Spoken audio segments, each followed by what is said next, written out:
On the 17th of July 2019, my cameraman and I travelled to Gateshead in the northeast of England in order to verify if fifth generation technology was being rolled out in the area and discover any impacts on the local residents and wildlife. The Angel of the North looms over the city of Gateshead. And is this a portent of good or an omen of evil for today? This technology has its origins in military hardware, and the same frequencies associated today on Civvy Street have been used with pulse radar for crowd dispersal and to disable pirates in Somalia. Today, many well-reputed physicians and academic researchers have declared this technology to be totally unsafe for all life forms. Dr. Martin L. Powell, PhD of biochemistry at Washington State University, says it in layman terms. Putting in tens of millions of 5G antennae without a single biological test of safety has got to be about the stupidest idea anyone has had in the history of the world. Whilst Dr. Marin Blank from Columbia University's Department of Physiology has said, we have created something that is harming us, and is getting out of control. Before Edison's light bulb, there was very little electromagnetic radiation in our environment. Putting it bluntly, they are damaging the living cells in our bodies and killing many of us prematurely. All life is bioelectrically sensitive, and our pulse resonates with the natural frequency of planet Earth, as proven by the Schumann resonance. So how and why could we not be affected? Public Health England and its regulatory body, ICNIRP, still implement guidelines set in the 1990s based only on thermal radiation. And they don't even guarantee their own correctness, whilst Public Health England admits themselves that the new LED streetlights could damage eyesight, affect the circadian rhythms, linked to reduced melatonin levels, which are known to increase the risk of cancer. The guidelines themselves are so liberal, as if the speed limit was set to drive at 1,000 miles per hour on a school road. And as people are falling sick well below these levels, how indeed could this be working? Mark Steele, a chief technology officer of a successful motorbike business and former weapons expert who understands the implications of such technologies from his own experience, and his colleague Lee, whose families are both victims and ardent campaigners, took us on a whirlwind tour to see the picture unfolding today.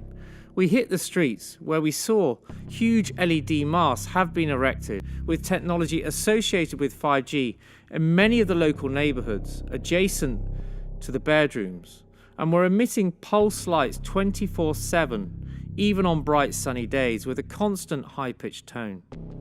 In the vicinity of the masts, some healthy trees have noticeably been culled, while others displayed signs of decay with huge strips of bark simply dropping off.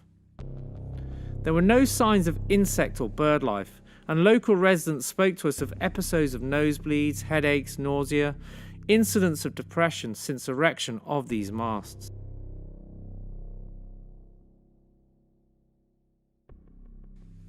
On a side note, as soon as we arrived into Gateshead, the air seemed to be heavy, as if our heads were in a vice-like grip.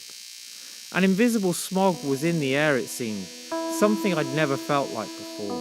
The movement was begun 8 months ago by a small group of scientists who discovered, quite by accident, these signals being sent through It's giving me a headache. Yeah, tell me about it. Us took the hackers months to figure out how to do this. The poor and the underclass are growing. Racial justice and human rights are non-existent. They have created a repressive society, and we are their unwitting accomplices. Their intention to rule rests with the annihilation of consciousness. We have been lulled into a trance. They have made us indifferent to ourselves, to others. We are focused only on our own gain. This is the tip of the iceberg, according to Mark Steele and reputed scientists. Gateshead Council, whose strategic director has formal links to 2 telecom companies with a vested interest in 5G, denied a rollout using its residents as guinea pigs in the area. This chap, Mr. Mike Barker, Yeah. the strategic director of Gateshead Council. he is a director and a secretary in 2 companies that are 5G connected. And even tried to invoke a gagging order against Mark despite him providing clear evidence to the contrary. In the first case, it was shown that the equipment they had fitted was 5G. The judge made a ruling that they had to debate the 5G risk. They decided that they still haven't got 5G, and that's why they don't need to debate it. That's their position. With an experiment of such a kind, they are in direct contravention of the Nuremberg Code of Public Consultation and Sufficient Safety Testing.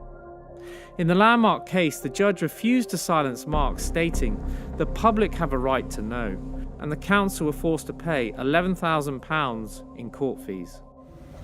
Microwave radiation of 120 of the expert scientists from around the world who have recently wrote and implored the United Nations, implored the EU to stop 5G rollout.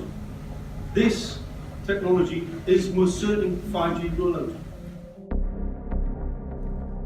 Yet this has not stopped the council accusing Mark of using verbal threats against the councillors, and they have slandered both their names in the public sphere. These campaigners have not been stopped in their tracks, and if anything, they are more determined to speak out today. On the same day we were in Gateshead, Mark took us to the council house, and we served a legal notice to Gateshead Council regarding their denial of the 5G rollout. Mark was simply exercising his human rights. We held our ground, as you will see from the following footage. It's a civil procedure.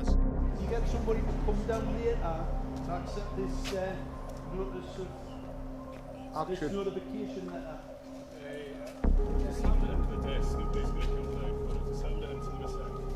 Oh, absolutely. The laws that they're broken, rolling in this technology out in COVID, in secret, in breach of parliamentary laws, public consultation. I mean, the rollout, a lighting system, optical radiation is a known hazard. We'll see them in court. Let's see them try and defend ourselves in a court of law. On arrival, the reception desk refused to acknowledge us, refused to provide a representative, and even threatened to call the police. Oh, you just do know what to do now, don't you? If nobody comes to ring the police. This is what's happening now. The police are on the way. They'll be coming. That's what's happening now. The police will come to move with. That's what's going to happen. That's what they done to me last time. They told us. That's what they done. They told us. So what, they go away and then the police... Tell us that someone's coming. They'll tell you someone's coming. No one's coming down. They're just waiting for the police to come. So it seems accordingly that what they're saying is they're going to go away, the reception team, and someone's coming downstairs from the legal team to meet us. But the implication is, in actual reality, there's no one coming down, but they've called the police, and the police will come and present themselves because we only want to present to the legal team. What is this, Mark? The crime. They've committed a crime on the people, right? And what happened now? They're running for the hills. Get them down here and get them served with this document. It's a legal document. Well, why? What they're frightened of? I don't want to receive it. This is Gateshead Council hiding, right? Hiding behind the council. This is them hiding, right? This is unbelievable. This is a local authority paid for, ratepayers, paying for this to cover up. They're frightened to come down and accept a legal document, to receive a legal document, right? They won't receive it. So they can see it's been disappeared. This is Gateshead Council acting illegally and unlawfully once again. Covering up absolute crime. Right? That is a legal document, and they're obliged to accept it.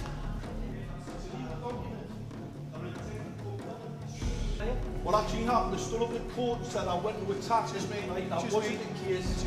That wasn't the case, right? So showing in Fortunately, somebody in the gallery actually videotaped the chief executive, right, making it so that the judge even had to see it. Where did Mr. Steele go for you? Yeah.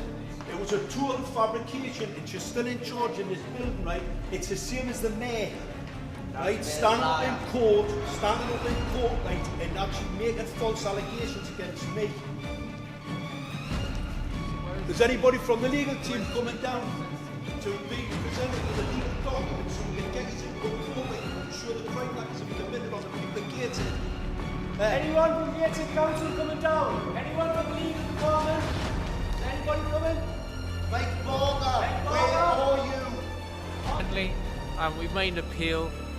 The guys are asking just for someone to come down and accept a legal document, which is a statutory right of a citizen of the UK and of obviously a parisher, someone who is from the council of Gateshead, and yet no one's coming down to accept that document. So you decide for yourself. The real reason for the attack on Mark, in conjunction with his outspokenness and his willingness to declare his belief that these new technologies pose a sincere and severe risk to the health of the people and the life in the communities. And also his willingness and desire to inform the local people and beyond of the current prevailing situation, and to make sure that the authorities are aware of his claims and are required to be active in their response to dealing with these issues he's raising. They're panicking for some particular reason, aren't they? They don't want to be served. So they don't want to be served with a legal document. Do you want to come down? And how long is it since 5G was introduced as a rollout trial period into the Gateshead area? 5G, they started from the earliest evidence we've had. 5G was started to be rolled out in 2011. It started being rolled out in Gateshead from what we were aware 2013. That's when we started seeing significant increases in cancer, stroke, heart attacks, all in the Gateshead area, all particularly the Gateshead when this technology got rolled out. And we've got a total massive cover-up. You see, this is the type of cover-up you've got going on in a council where our reception have had to leave that desk. Widespread. Look at this, it's unbelievable. The chaps are now serving the letter to Mike Barker.